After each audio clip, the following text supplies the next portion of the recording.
الو مادو، سلام یاره، حالت چطوره؟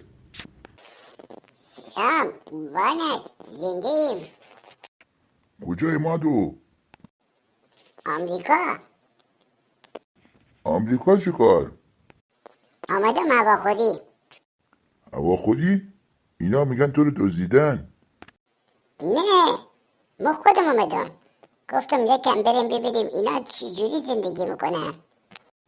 یعنی چی؟ خودت آمدی؟ با چی آمدی؟ با تماس تصویری شروع شد، بعد گفتن بیا حضوری حرف بزنیم. من ساده گفتم باشه. الان اونجا چیکار میکنی؟ هیچی، یه برگه دادن دستم، میگن بشین امضا کن بعد برگرد.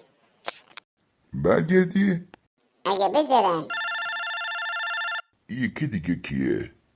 مایا میخواستم ببینم مادر رسیده یا نه. شما کی هستی؟ ما که تسلیم نمیشیم. آها شناختم. داداش ما یک نصیحت مشهدی بکنم. بفرما. ببین اینا که میگن بفرما، آخرش میگن کجا میخوای بری؟ همینجا همه چی هست. یعنی برنگردی دیگه؟ آها خیلی خوب. پس اگه اینجوریه به مادو هم بگو همونجا باشه. چای هست، شله هم هست.